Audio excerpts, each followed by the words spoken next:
The film series that won't die. Nearly 30 movies, one house, actually several houses, and cursed artifacts. The Amityville Horror Podcast. Welcome back to the Amityville Horror Podcast. I am Tom. I'm Pat. And this week we've got Amityville Death House. Not the Amityville Death House, or even an Amityville Death House. It's just Amityville Death House. Yeah, we can figure out how many there might be out there and whether we're just concentrating on one or whether that fills us all in. But You can't sue us if we're not saying it's the original one. It's not us. Yeah. Go away. Let's just leave us alone. And I think that this series, based on Asylum making one and then Mark Palonia doing this one, that we are well past concerns of copyright. Nope. Yep. We don't care about any of that stuff. It's just Amityville. It's a thing. It's like it's public domain. It's Dracula. It's Frankenstein. Well, it's Ronnie DeFeo, because honestly, the Lutzes. If you don't bother with the Lutzes, nobody's really making a copyright, pitching a copyright fit. Yeah, and actually, something I noticed, just kind of looking over some other stuff. The DeFeos weren't mentioned by name in the first or the second film. It wasn't until the third one where they say DeFeo. Yeah, they had, because it was a fiction. It was a different name in the first one. Well, yeah. Then the family. It wasn't the DeFeo family we were watching in the second one, which was the prequel, which was the retelling of the DeFeo. Yeah. So by not having the DeFeo name in the movies with the Lutzes or the Warrens, it is saying, we're not telling your story. We're actually going back to the original thing that is a matter of public record. So I think the DeFeo name might be the trick around the copyright specifically. Yeah, no, I agree. Yeah, definitely. But either way, and this one, as you said, is directed by Mark Palonia. And he has directed now 3 of these. We're going to get to them eventually, but it's there are so many different companies making these that we'll just let you know when we get back to them. And I wonder, have you ever seen a movie by Mark Palonia or before he passed, the Palonia brothers? His brother Steve had also worked with him a few times. No, I did take a look on the Wikipedia filmography, and it did have a very Jim Wynorski vibe to it, to his work. Yeah. Jim Wynorski, if you take away the money. Ooh. I didn't realize until I was also looking over the page. There's a series that I do here in Baltimore with a bunch of my friends who've been doing for over a decade, Mondo Baltimore. I'm a fan. And we did way back in the first 2 or 3 years a double feature of Palonia Brothers movies from the 80s. Oh no. Feeders and Feeders 2. Those seem to be the big ones. The name sounded familiar. Or no, I was getting it mixed up with that, what is that one, that Project Greenlight thing by Clu Gulager's? Is it Feed, or it's Feed something? There was Feast. Feast. That's what there was the Feast, and there was a couple of those. Yeah. That's what I was thinking. Yeah. Now, Feeders. Feeders was one of the very early shot on VHS movies. No. It was a feature film, arguably. We did a double feature of Feeders and Feeders 2, and I don't think it hit 2 hours. Was this one of the ones that Joe Bob showed on the Shudder show? No, he has not. He did a couple VHS movies this last season. Yeah, that's why he did.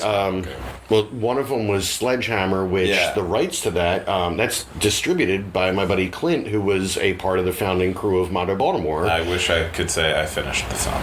It's something, yeah. I was not strong enough, I'm sorry. Yeah, it's a hell of a thing. Yeah, he showed that, and he showed... I know he's done Microwave Massacre at some point, but I think that might have been one of the old shows. That's an awesome name. Yeah. But Feeders and Feeders 2 are about an alien invasion. The aliens are little tiny puppets. Obviously. It's shot on VHS. It is... they're on Tubi. A lot of the Palonia brothers movies and then Mark Palonia solo are on Tubi. I'm actually going to dive in on a few of them just because there really is. It's like we're honest to God, we're not shills for Tubi. We, like, Patrick took the hit and actually bought the DVD for this so that we could record it. But, man, Tubi has a lot of stuff. In terms of, like, trash horror movies. Yeah, it's like the old, the mom and pop video store or like the UHF station. Yes. It's like, well, we're not going to pay for the expensive stuff, but volume. We will drown you in volume. There will always be something to watch if you can get off your high horse and not need, Julia Roberts or somebody in it. Exactly. And so one day I just said, you know what, I'm going to lower my standards, and I watched JFK again. There you go. It's terrible. But anyway, as opposed to Amityville Death House, which I'm certain is going to be great because it has the one, the only, Eric Roberts. Mm-hmm. Julia Roberts is older and, well, we can't say less talented because when Eric Roberts first hit, he was kind of like, if not the next big thing, dramatic actor-wise, he was in the running for it. Like, he was like in the Mickey Rourke type of crowd. Mm-hmm. Which also, he hit some bumps as well. But yeah, Eric Roberts, started out strong, apparently not the easiest to work with.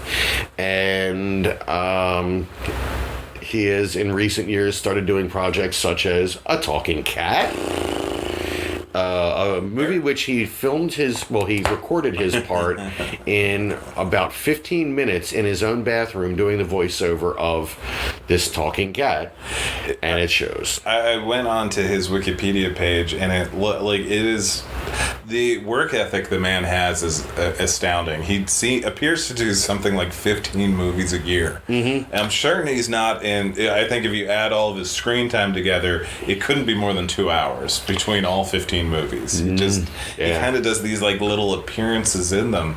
So I'm curious as to how much he's actually in this movie. But what do you have a favorite Eric Roberts performance? Or what do you? Let's go with. Are there any that just stand out to you? I'll be honest. Like, we'll put The Dark Man aside because that one's pretty good. Yeah. But he popped up in one of my recent more favorite movies. He's in Inherent Vice with He was everybody. In that, yeah. Everybody's in Inherent Vice, and so obviously he's in it for a minute as Mickey Wolfman. Yeah. Never thought I'd see a movie that had both Eric Roberts and Martin Short. Yeah. Yeah, that was kind of a But if like favorite performance, I swear to God, he's in it for like maybe a minute. But in Cable Guy, he plays the TV movie. He plays himself playing the TV movie version of the courtroom trial that is a subplot of Cable Guy. He plays both Sam and Stan Sweet in Brother Sweet Brother, the Stanton Sweet murder, or the killing of Stanton Sweet.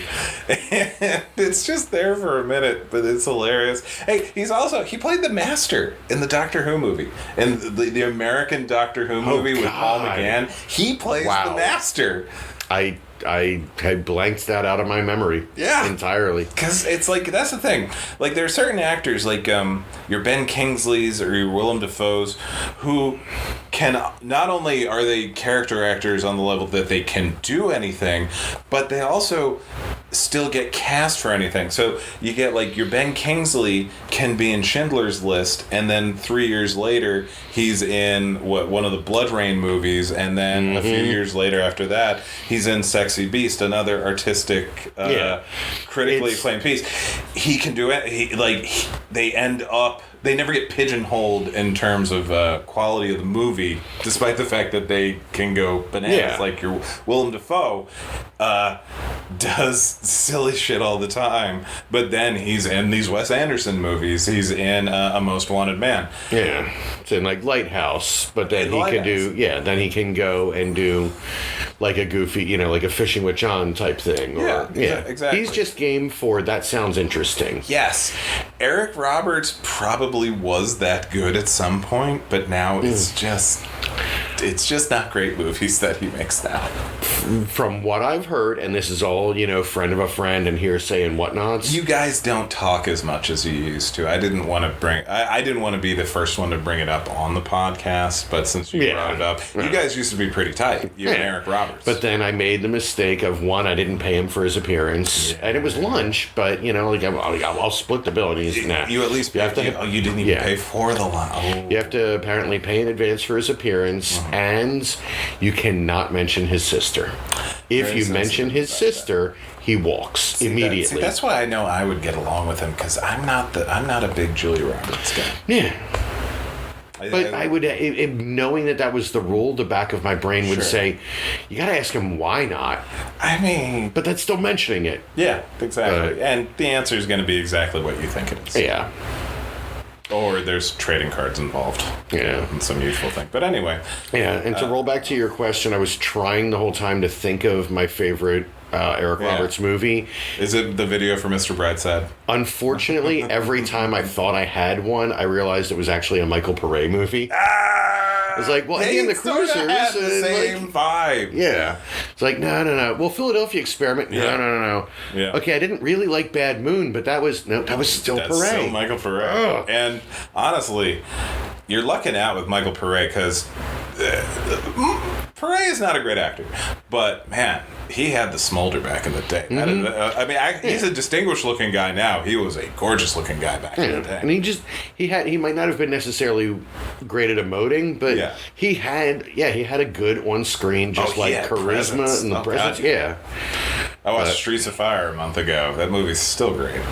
I was almost going to mention that as Eric Roberts. Yep. I know, right? Yeah, that would have been funny too, because then you would have had like Eric Roberts and Martin Short in Inherent Vice, and then you have it would have been Eric Roberts and Rick Moranis in Streets of Fire. Oh God! Wow! It's like, can we get another Eric Roberts SCTV movie happening? Can we shoehorn him retroactively into heavy metal? Because that's like most of the cast of SCTV. Yeah, or Club Paradise. Yeah, absolutely. But yeah, no, I like that Michael Pare.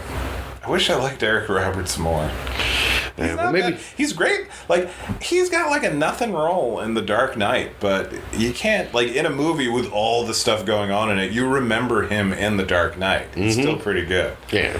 But all of this is to say that we have no idea what this movie's going to be, or the quality of it. Having seen Feeders 1 and 2, I don't remember. I didn't really want to look. I just wanted to make sure. If you don't have a receipt, completion. the treasurer of the podcast will not reimburse you. Son of a bitch. Yeah, they're very strict about that. Yeah. But having seen Feeders 1 and 2, I think we're in for something interesting, because like I said, the first Feeders shot on VHS. It got distributed by Blockbuster. Awesome. They managed to get into video stores, and it was that first breaking in of micro budget cinema into mainstream distribution. So there's a lot of people in the horror community who are absolute hardcore fans of the Palonia brothers, and I admit that I've only seen those two. Feeders 2 was basically Feeders, except it was set at Christmas, and so there were Christmas decorations up, and I believe the little alien puppets had Santa hats on at one point. That sounds hilarious. Yeah, but yeah, I'm gonna be checking out some of their other stuff in between the Amityville movies that I can either report back on or not. I saw one that involves a woman who steals a bunch of money from her mob boss husband with her secret lover, makes a break for it, so the mob is on her tail. The cops are after not just those two, but the mob, but also a separately former child star who him and his friends have robbed a bank, and they're on the run as well, and they all meet up at this cabin in the middle of the woods to be attacked by a T-Rex. So that's got my attention. I want to watch that. Why aren't we watching that? That's from the mind of, the same Palonia that's giving us this. I was kind of on board with the plot just as it was, and it's and now there's a T-Rex? Oh, yeah. Well, shit. Yes. So all of that. I think we're going to get, even if it's cheap, I think we're going to get some creativity. Yeah, probably. Well, let's hope so, because, man, the last two, the one where it was the found footage one, that one was not good, but it was bad. It was entertainingly not good. Yeah. After a while, that Asylum one, I admit I was having a bad day, but that movie did not. There was nothing there. No, it was just it was the a music husk. too loud. Music too loud. I just remembered the music was drowning out the subtitles. Yeah. Jesus Christ. All right. All right, so hopefully we don't have those problems on this one.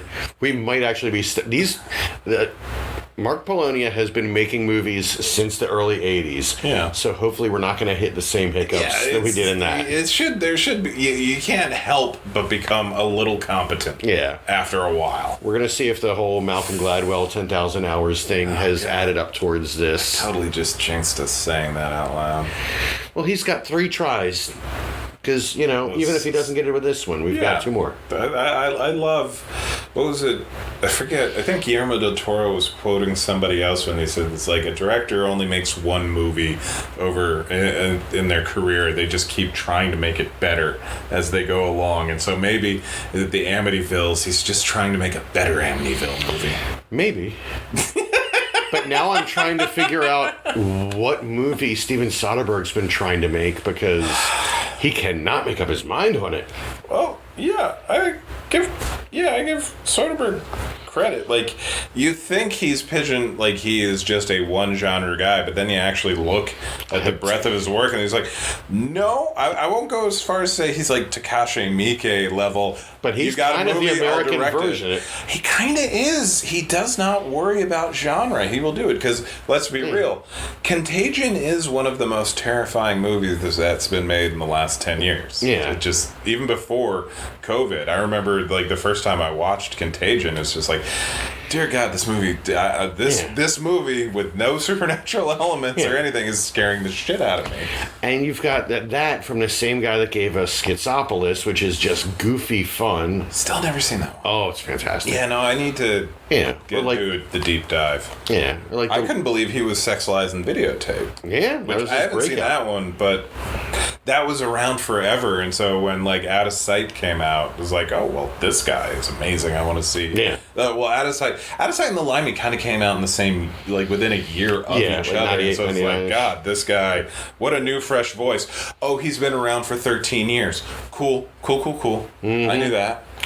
Yeah, and just even after he retired, he's made like 5 or 6 movies. But, oh God, it's such horseshit. Yeah, you got Takashi Miike, you've got him, and you've got Danny Boyle. And Danny Boyle does not care about the genre. Nope. And he is good at all of them. And quite possibly Mark Palonia.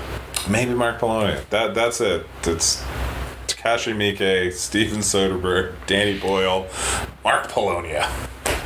All right, let's give it a shot. This is gonna be great. All right.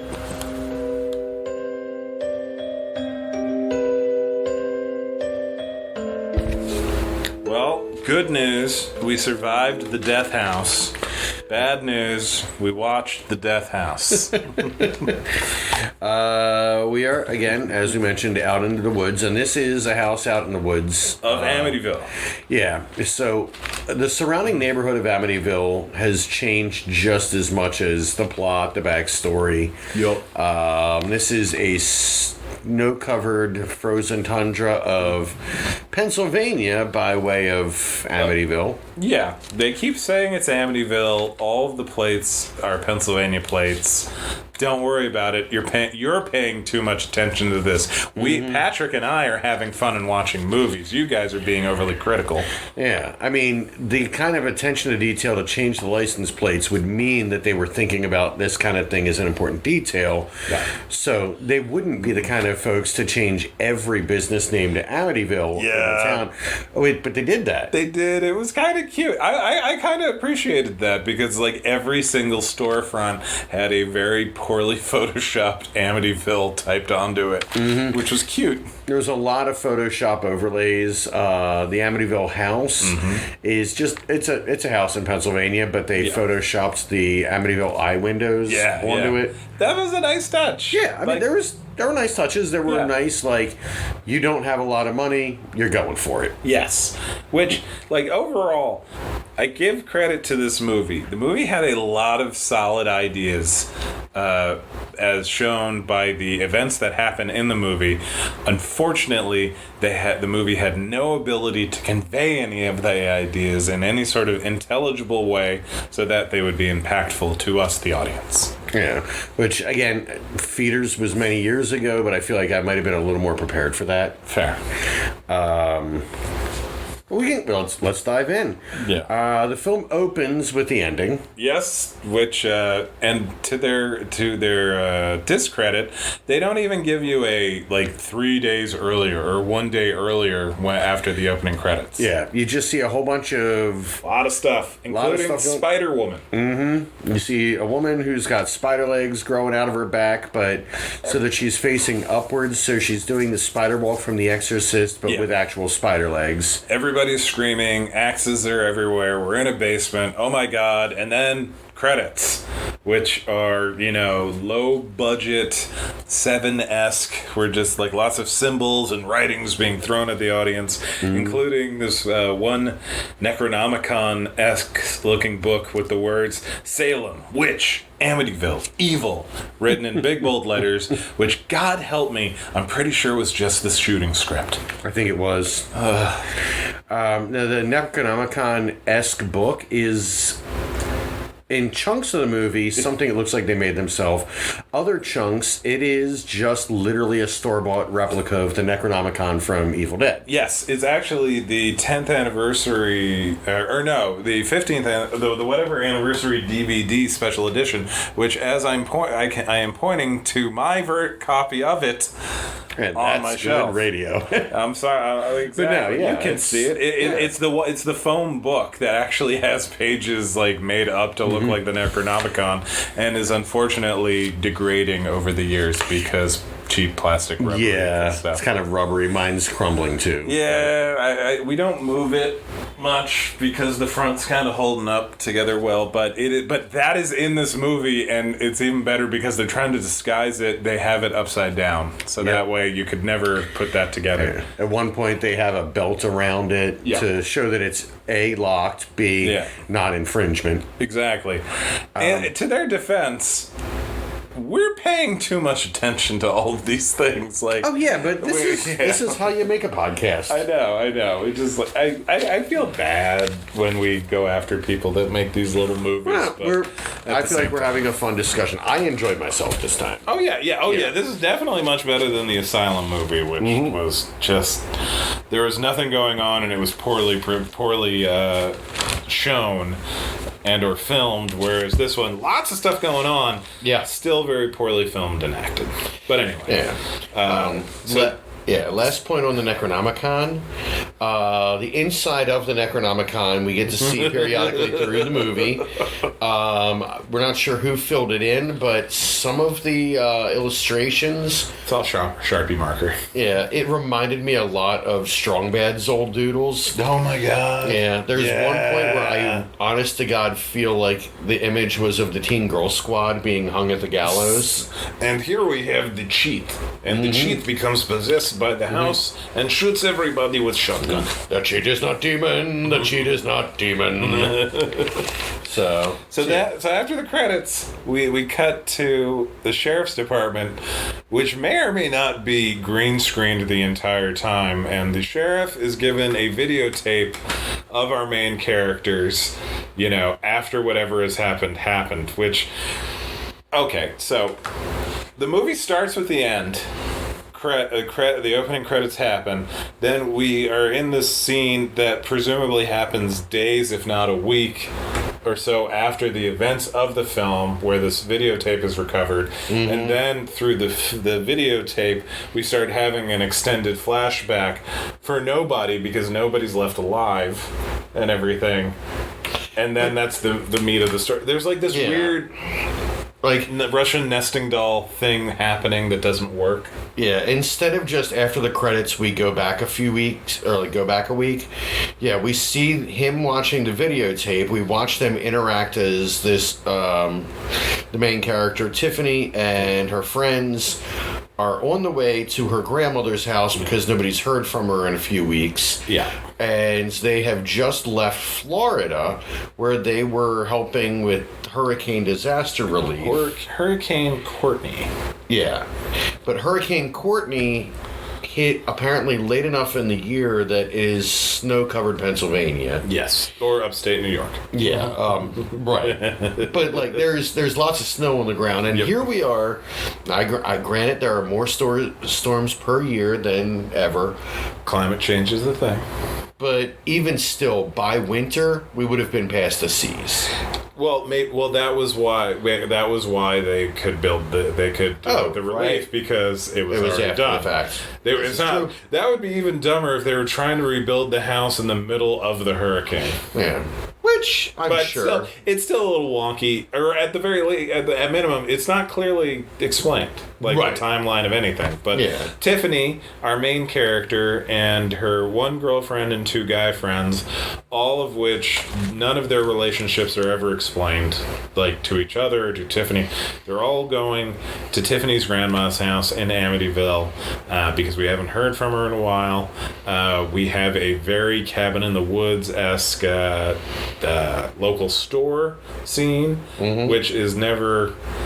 Like, we don't even see that they buy anything there. They kind of just go into this store that more looks like a countertop in a living room. Yes. The store didn't really have much in the way of shelves or products. There was like a chair and a fern. Yeah. Yeah. Like a normal general store. Yeah.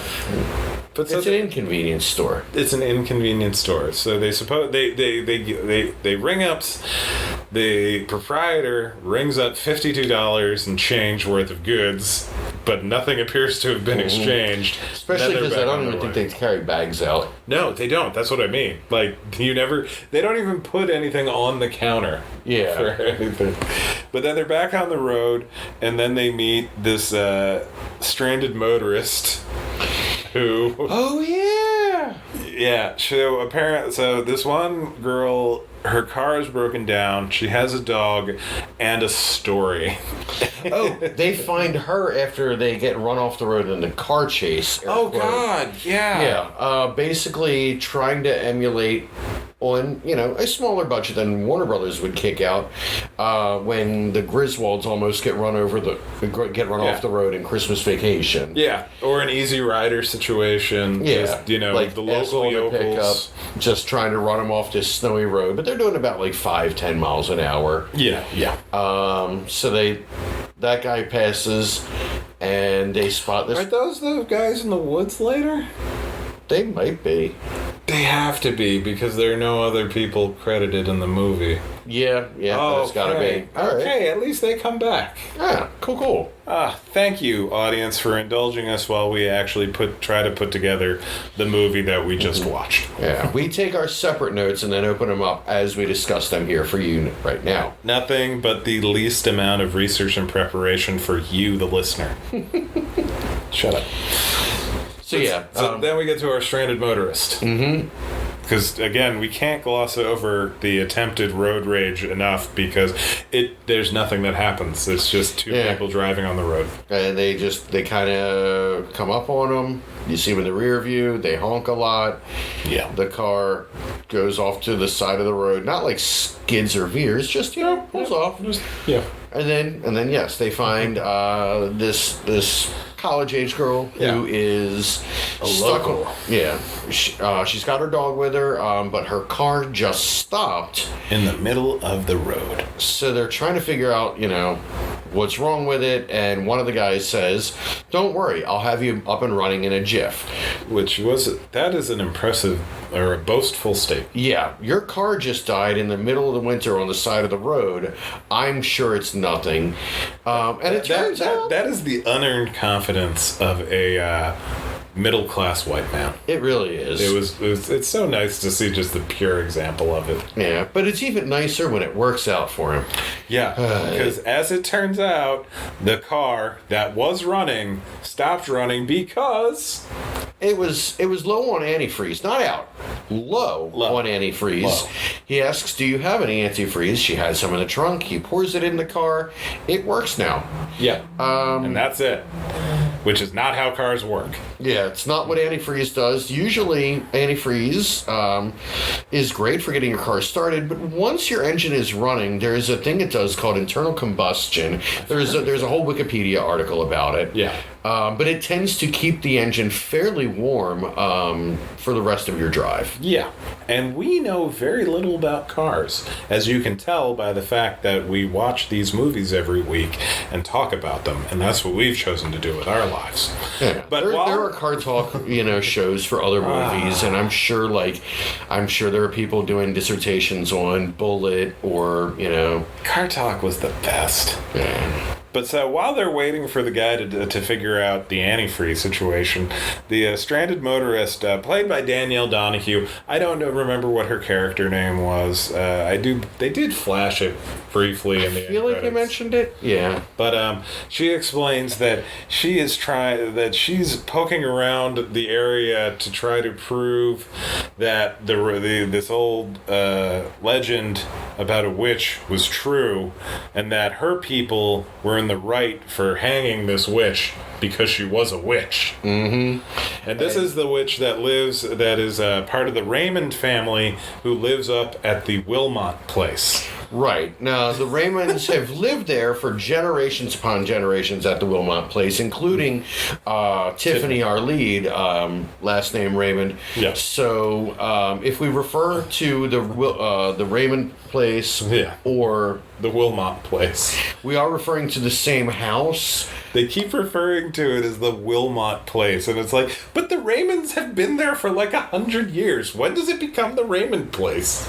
I liken this to getting directions from anyone who's lived in Baltimore for more than 10 years. Can't get there from here. Yeah. It's like, okay, you're going to go, where the best used to be, going to go past that, but not as far as the old Two Guys. Oh my God. And then, actually, I tell you what, go up half past Caldor, round the corner. I was going to say Caldor. Mm-hmm. Yeah.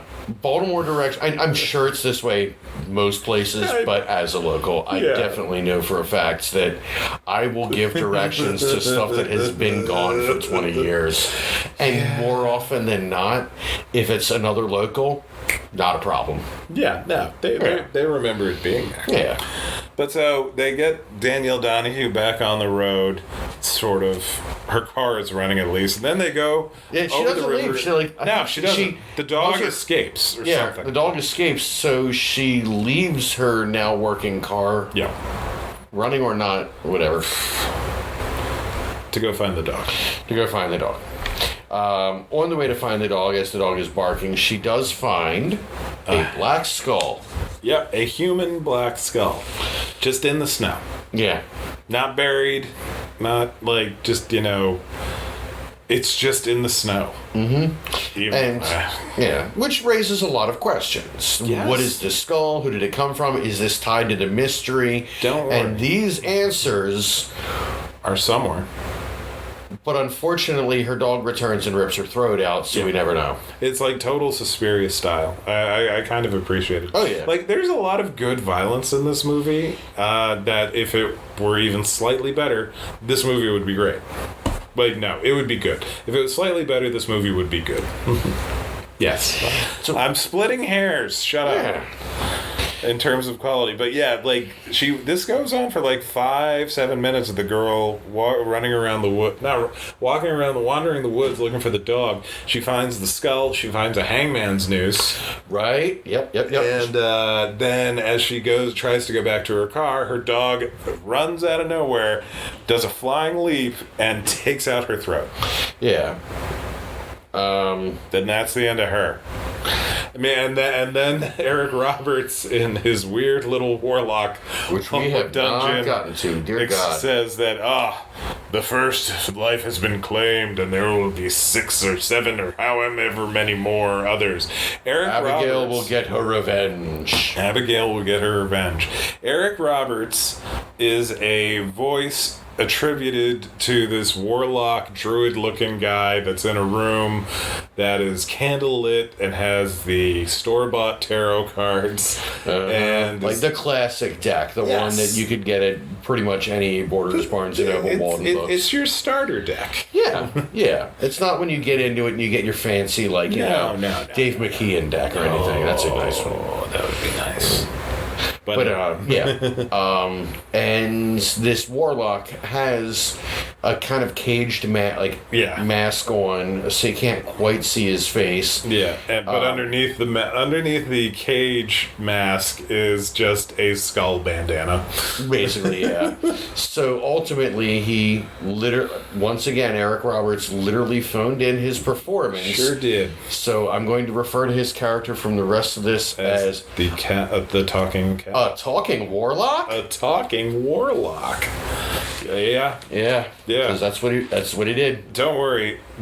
There aren't subtitles on this disc, and the sound is very poor in terms of it's just too loud. And it goes between too loud, too quiet, too loud, too quiet. Yeah, and so I could not make heads or tails of much of what he was saying. Well, he also was, again, probably recording all of his dialogue in an afternoon in his house somewhere. So it just drives me nuts because, clearly, the warlock scenes are filmed after the entire movie is done. Mm-hmm.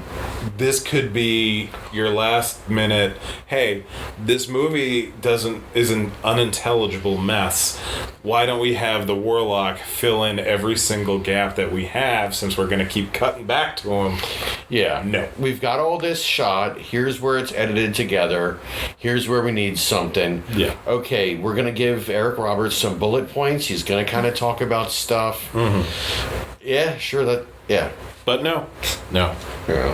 Oh, her name was Lisa. I have it in my notes. What a schmuck. There you go. What a schmuck. Why do I take these? Anyway. Then we're finally at the grandma's house, where we will spend basically the rest of the movie. Yeah. When they get to the grandma's house, or as they're approaching, I think still, we get the fly vision or bee vision, because it's always been flies. Bees. Yeah. But yeah, it's bees in this one because the grandpa apparently used to be an amateur apiarist, and after he died, grandma had the beehives taken away, and wouldn't you know it, underneath the beehive was the Necronom Ex Mortis, roughly translated Book of the Dead. Yeah, and this does not tie to Candyman, but or H.P. Lovecraft. Yeah.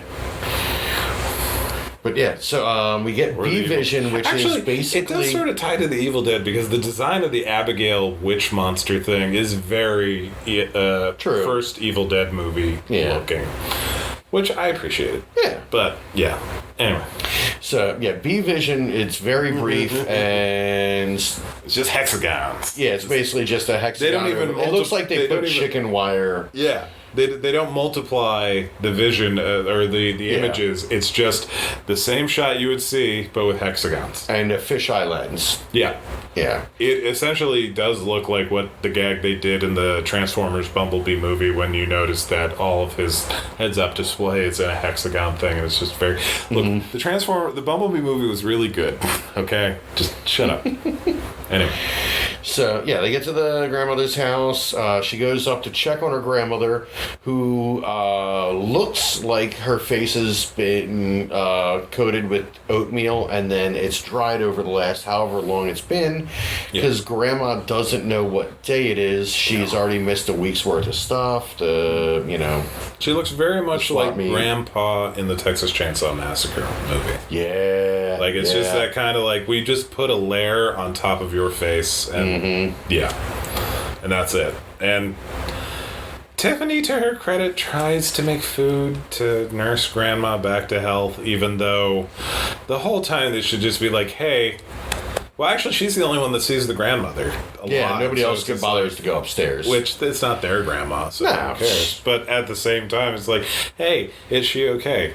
You say, oh, she doesn't seem to have eaten in a week. cool.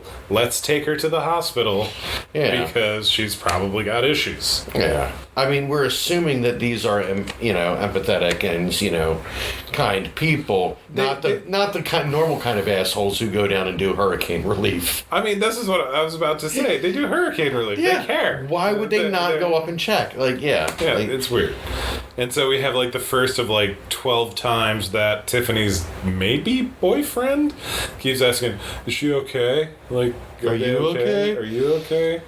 Babe, are we okay? You're not talking to me. You're not responding to my maleness. Not, is there anything I can do? Here, let me help you with that. Why don't we, just keep me posted if there's anything I can be heroic on.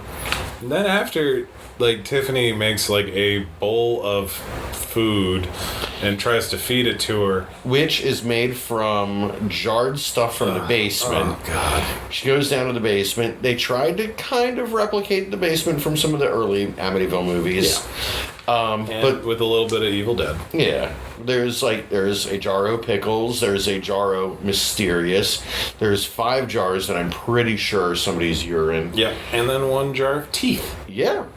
So we don't know. A full goddamn mason jar full of other people's teeth. Mm-hmm.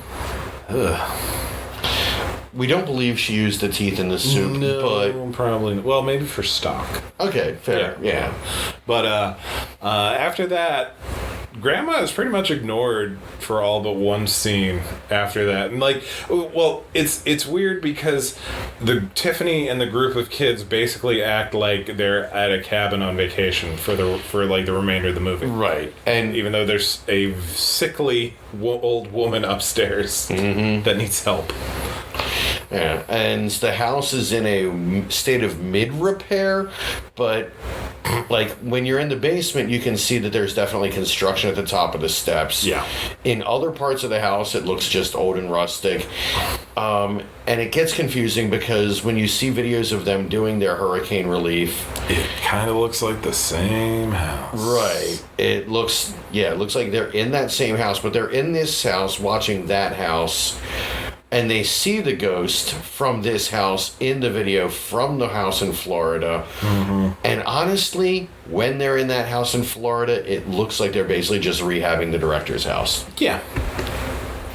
It doesn't look like hurricane relief. It looks like you're just, installing a new toilet in his, in his basement. Multitasking. Yeah. As it turns out, renovations, if you film it and include it in a movie, are a business write-off. I need to remember that. Right? It's as it turns out, an integral part of my horror movie is the main characters putting in a new toilet in the location, which just happens to be my house. It's that reality of it that I appreciate. Exactly. But they're just hanging out, having beers inside the house, outside the house.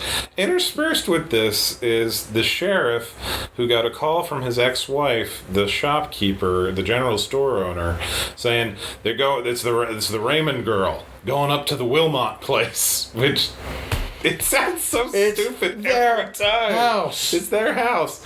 So the sheriff is going to check out, make sure shenanigans aren't happening because they haven't heard from the grandma in a week, which shouldn't that have been the red flag for the shopkeeper to call her, the sheriff ex-husband, and say, hey, this person in this small, tightly knit community hasn't shown up in a week. Maybe we should check on her. Mm-hmm. Can you drive by and knock? Yeah. So the sheriff is for the whole of the movie basically trying to drive 30 minutes at the most. Whatever the center of town to this sort of farmhousey looking thing, maybe a half hour away. Yeah. Takes the entire movie. He gets caught up in fetch quests he bumps into Ernest the Fisherman. He bumps into Ernest the Fisherman, who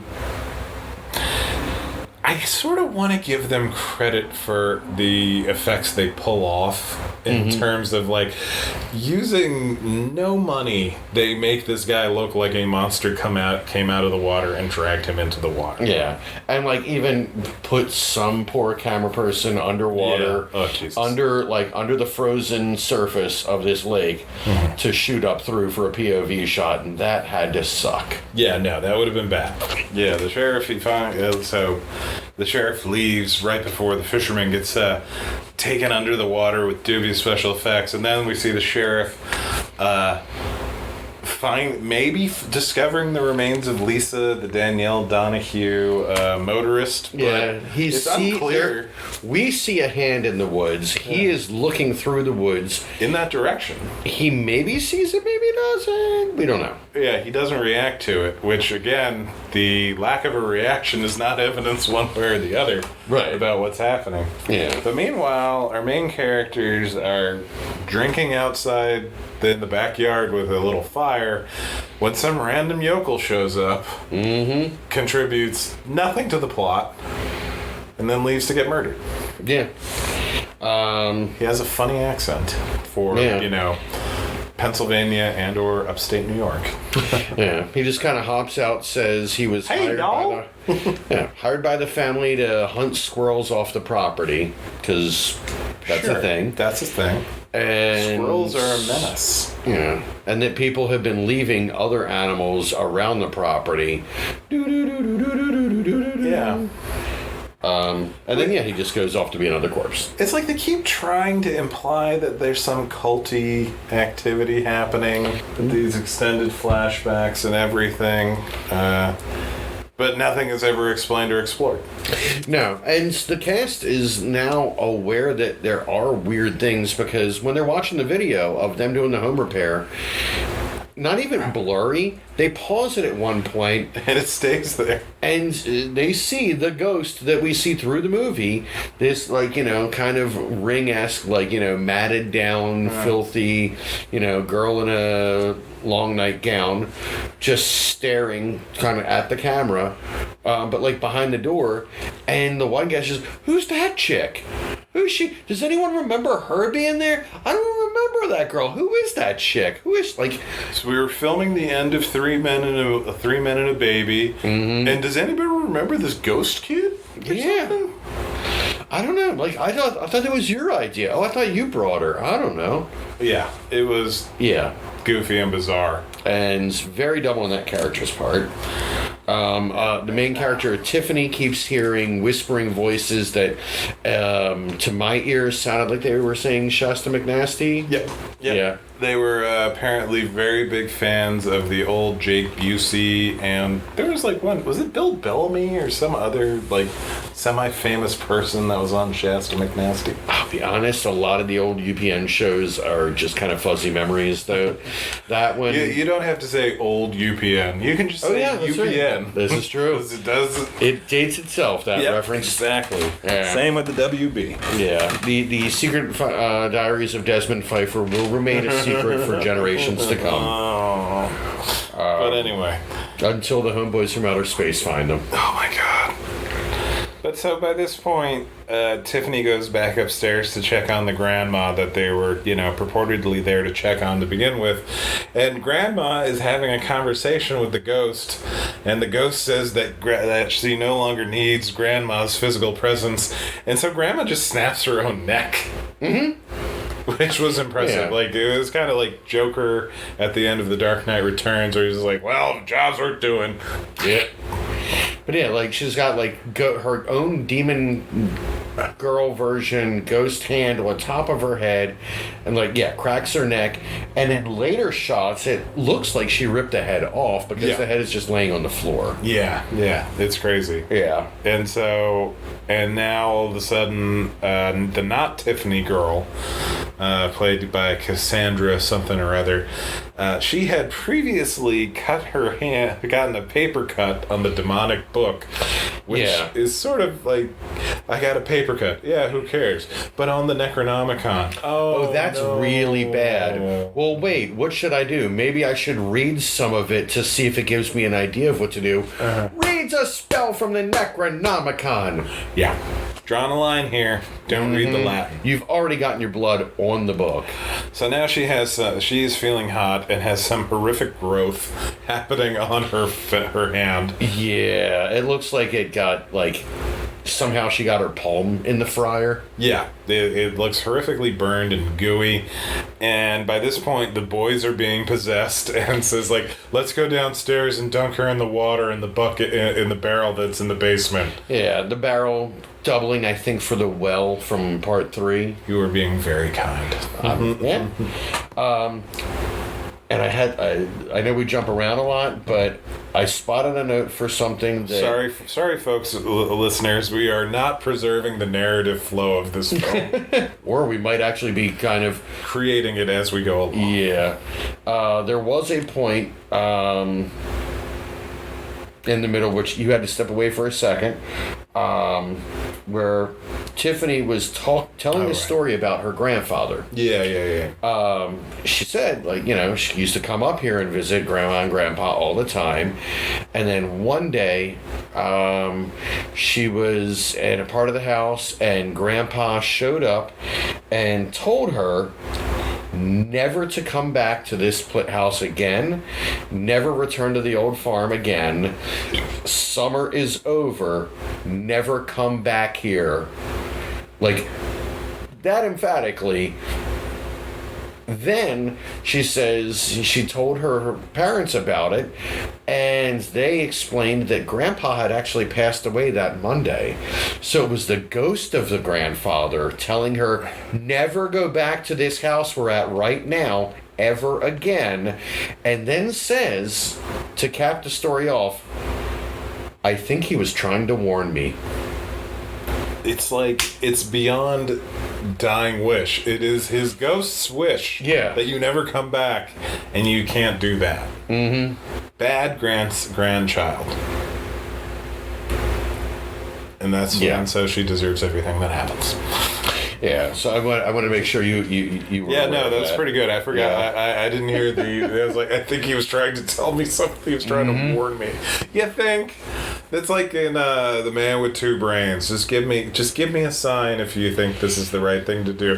No! It's like everything is spinning. Don't marry her.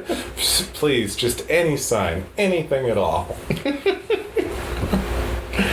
But yeah. So then we had the warning, witch. then the trapper gets his eyes gouged out, and then we're back into the basement.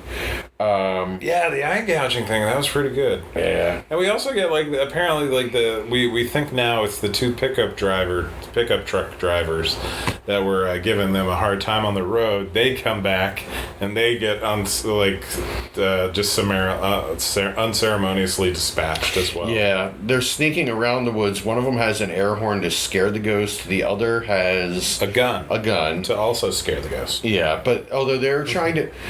Different people are trying to prove whether Abigail was a witch, whether she was a witch, or whether she was a witch. Okay. In that, and sometimes they use terms like that, but whether she was a good witch trying to drive the demon out of people and failed and the people died, so her magic didn't work, so clearly she's an evil witch, not a failed good witch.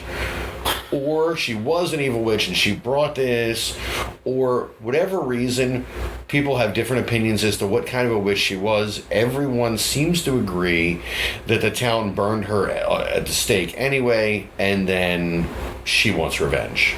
A lot of sound reasoning throughout this movie. Yeah. For God's sake. Yeah, and we really don't find out whether she originally was a good or bad witch. I know that at this point, we've got to assume she's definitely, broke bad.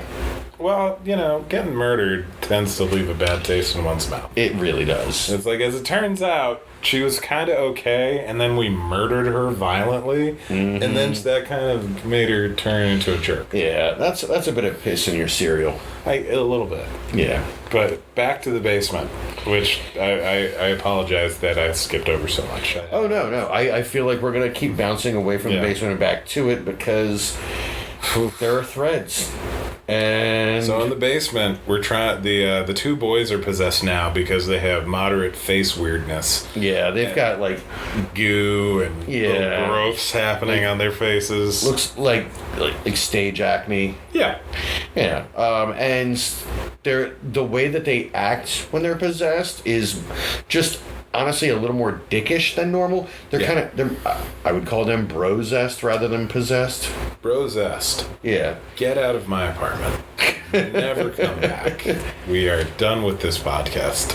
I also feel like if there are people listening to this podcast from the asylum, that's probably coming out next year. Oh God, we should start working on the script now. Bro-zest. May as well. I hate you so much.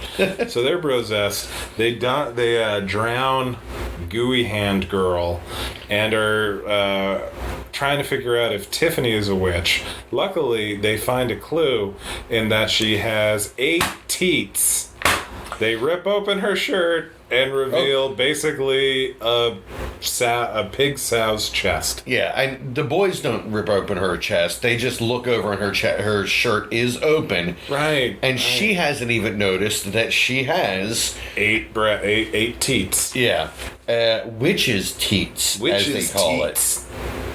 And you see... It's sort of like a baker's dozen, this witches' teats. Yeah. And we don't know how cold they were. But, I mean, that's a common phrase. Like, you would think that it might have factored into, like... Colder than a witch's teat. It's like, the room is so chilly. Oh, look at that. 6 witches' teats. That's definitely cooling the room down. Yeah, like, it comes out of nowhere. It just, they turn over and all of a sudden this girl is just... Extra breasts. She's got extra breasts. Yeah. That may or may not exist. It's unclear whether or not they turn out to be a hallucination or if she actually had them or what. Yeah, but at least they go away just as quickly. Yeah. Mercifully. Because, Jesus. Yeah. So the guys who are bro-zest then sort of... They just breaking out of it. Yeah, because they recognize that the one guy gets killed by the spider girl. Not yet. She's not a spider girl. They come out of it first. They come out at first. They fight the ghost. They hit the ghost with an axe, and then they just start kicking the shit out of her. Yeah, and then all the while they're trying to destroy the book, and by actually just ripping the book apart, which I kind of appreciated. Like, it's not always just like, hey, it's a book. Ripping it into little pieces, that destroys the book too. Even like, it really does. The Eldritch gods did not account for Scotch tape, so they're not going to count that as like, well, if you can fix it, it's not destroyed. It's like, no, the book is destroyed. And the Necronomicon being originally bound in human flesh and inked in human blood. Yeah, if you rip all the pages out, it's going to be hard to find a place that's going to rebind it in that human flesh. Yeah, Staples is not, or Kinko's is not really going to be interested in any of this. If you or at least not on this side of Charles Street. If you want to test the theory, I would say call in to a Staples or Kinko's to ask them if they will do it. Do not go in person because these are stores that have cameras. This is why Office Depot went under, because they got caught doing this kind of thing. And that's why, the locals did not appreciate it. Yeah. So, I swear the Belko experiment was about their home office. I'm saying. So as they're destroying the book, the girl with the goo hand who had previously been drowned sprouts 6 spider legs from her torso, which would bring the count of limbs up to 10. But we're going to keep calling her a spider because clearly that's what they were doing. Yeah. And also, the girl with the spider limbs would have sounded like a much better Stieg Larsson book than the girl with the goo hands who just got drowned. That one doesn't jump off the shelves as much. No, it does not. The girl with the spider limbs.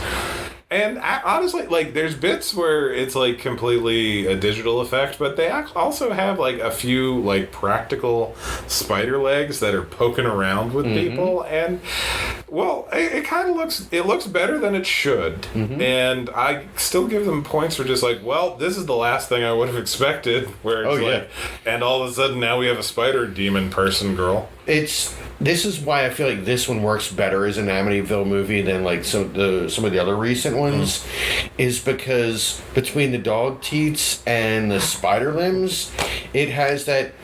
What the fuck is happening here? Yes. Like it just it just turns off any sort of logic, and it surprises you with the weirdness of where it goes. Yeah. Like, I want, like, anybody making an Amityville movie, I want them to watch the second one. Try to get back to that vibe of not necessarily all the things that happen in it, but just like, wow, at any given moment, literally anything could happen, and that's terrifying. Yeah, it really just surprises you all the way, and it's, again, a lot of, well, there's no way they just did that. Yep, okay. Yeah.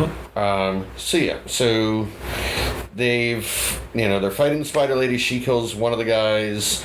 They're trying to destroy the book. They're pouring gasoline all over everything. The one girl, Tiffany, has a lighter because they mentioned marijuana in the first act. Love those marijuana cigarettes. Yeah. So as she flicks open the lighter, we cut to the sheriff outside, who watches the house, and I'm going to do the Wilmot place, where the Raymonds live, right? On Amityville Estates, 1415 Ocean Drive, or whatever the number is. Damn, I should know. 408? No, 4. Maybe 14, we should know. 1408.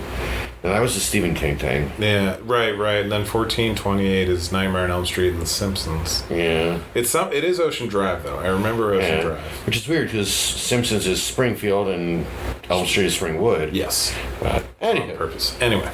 The sheriff arrives to see the house blow up. Yep. Now, this is the 7th time the Amityville house is blown up? Yeah, we have number does number 2... Okay, number 2 has flames erupting from the windows, but the house doesn't blow up. It definitely blows up in 3. They said it blew up in 4 or 5. It's been mentioned that it's blown up or burned down. Yeah. A bunch. Yes. Okay. Correct. And or it's been raised. Like in the Asylum movie, it was raised. Right. And then they built the asylum on top of the grounds. Right. Anyway, so the house has been blown up at the end of this movie, which means there's not going to be any more.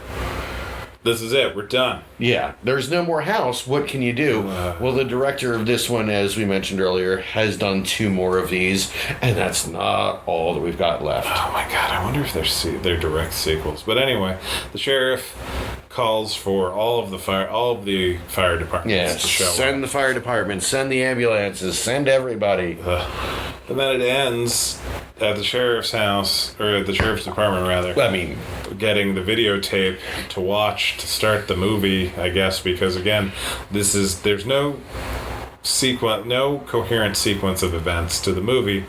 But then, before you can put the video in, that we've seen him watch. Right. His ex-wife, the general store owner, calls him up again to say, hey, the Raymond girl who lives at the Wilmot, the granddaughter of the one that lives at the Wilmot place, is here. And it's Tiffany, who somehow survived.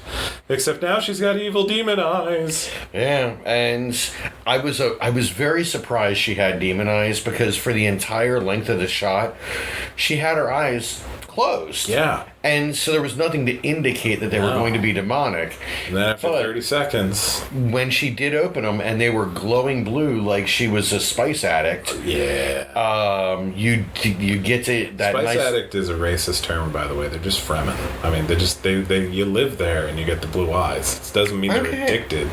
It's an implication. There's genetics involved. It's a vicious cycle, and it's just a very unwoke thing to call somebody a spice addict. My apologies to anyone from Arrakis listening.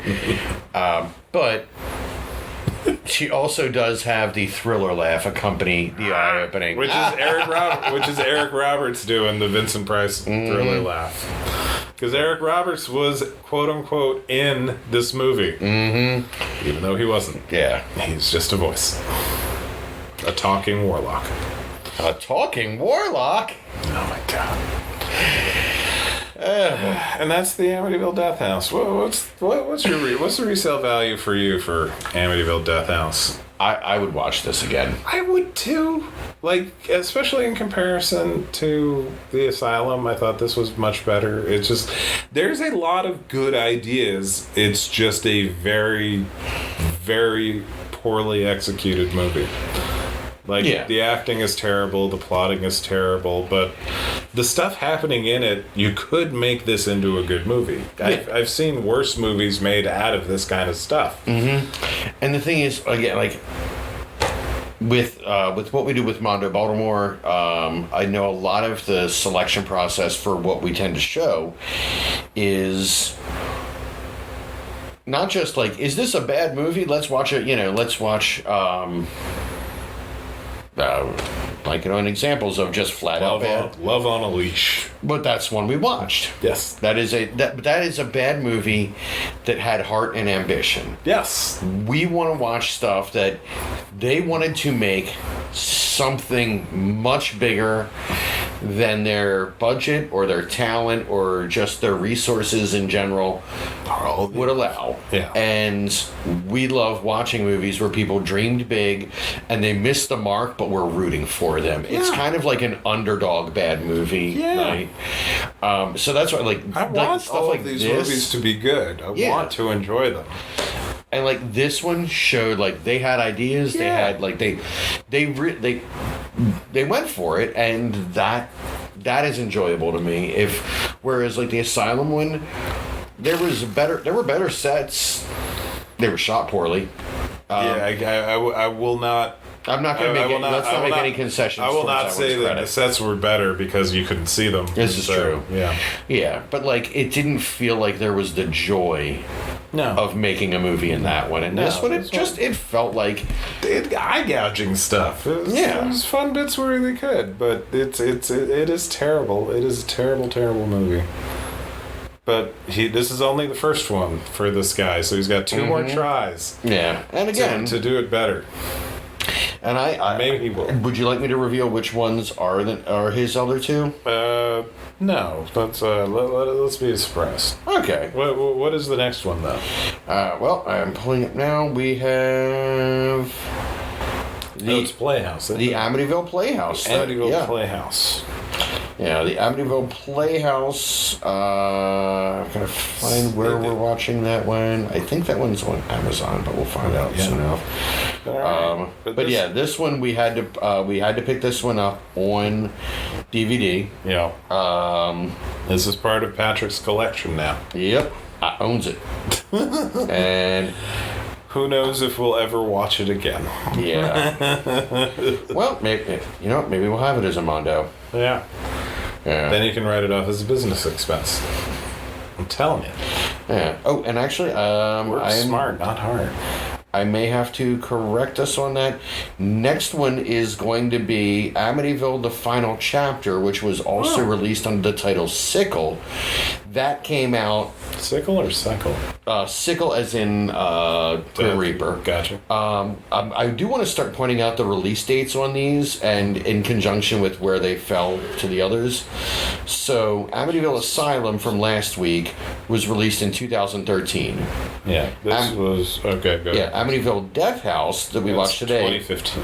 was February 24th, 2015.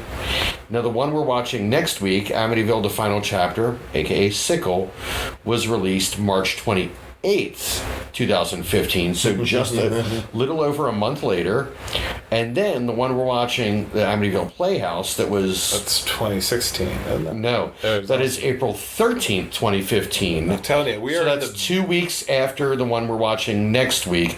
So, yeah, last week through next week, we're released in the space of about a month and a half. We are in the boom times for Amityville ripoffs. So wish us well, or honestly, just send us a message saying you brought this upon yourself. Yeah, that's fair. That's fair. I think we're starting to exhibit the same logic as anyone who stayed in that house for too long. Yeah, we'll get through it though. Yeah. We will escape the Amityville house. They won't. Yeah. Losers. Stupid. Actually, that's just me. I'm tired. But anyway, until next time, I'm still Tom. I'm still Pat. And get out. Get out. If you want to interact with us online, you can check us out on Instagram or Twitter at Amityville Show, or you can send us an email at podcastamityville@gmail.com.